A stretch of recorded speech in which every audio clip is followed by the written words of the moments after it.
6 वर्षासाठी? बघा, खरं तर हे माझ्यासारख्या कार्यकर्त्याच्या बाबतीत जर आपण पाहिलं तर हास्यास्पद गोष्ट आहे. पहिली गोष्ट तर त्यांनी उत्तर द्यायला पाहिजे होतं माझं, की मला त्यांनी उमेदवारी का दिली नाही, की त्याचं उत्तर आजपर्यंत देऊ शकले नाहीत. आता ते माझ्यासारख्या अनेक कार्यकर्त्यांचं या ठिकाणी निलंबन करतात आहे. आता मला यांच्या निलंबन किंवा या प्रक्रियेला काय अर्थ आहे का नाही आहे, हे खरं तर पाहिलं गेलं पाहिजे. कारण एवढा मोठा पक्ष आहे. जर आपण पाहिलं पिंपरी चिंचवडचे महापौरची जर निवडणूक आपण पाहिली, तर माननीय रवी लांडगे आमचेच सहकारी मित्र आहेत.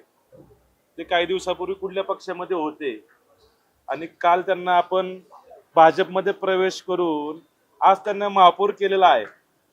मग कदाचित आमच्या बाबतीत तसं होऊ शकतं.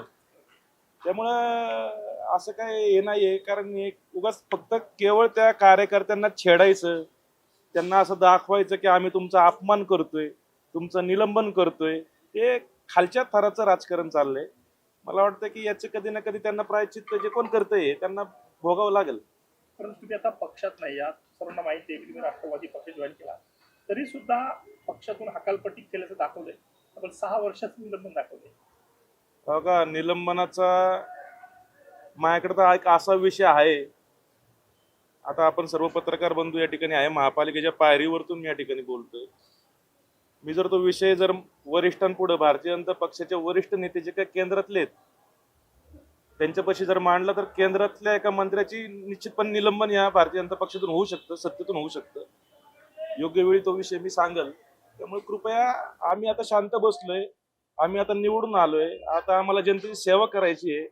आणि अशा काळात एक तर आमच्यावरती आधी दुःख आहे, मान्य अजितदादा आज आमच्यामध्ये नाहीये, पण तरी उगाच कोणी काही समजू नये की या राष्ट्रवादी काँग्रेस पक्षाचे आम्ही कार्यकर्ते आहेत, खचलो आहोत. कारण निश्चितपणे दादांचा विचार आमच्या पाठीमागं आहे.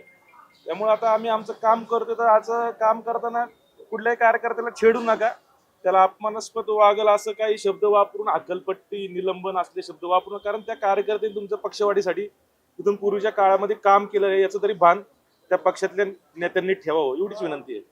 तुम्ही म्हणताय की केंद्रातल्या एका नेत्याचं निलंबन होऊ शकतं, मंत्र्याचं निलंबन होऊ शकतं, असा कुठला विषय आहे? तो मंत्री कोण आहे, पुण्यातला आहे का काय? आता मी आज योग्य वेळी मी बोलल. आता यांचे पाहतोय मी काय काय करतात ते, त्या भूमिकेवरती ठरेल की काय करायचं. प्रत्येक गोष्टीची योग्य वेळ असती, योग्य वेळ येईल, तुम्हा सर्वांना तुम्ही सांगल, पाहूयात.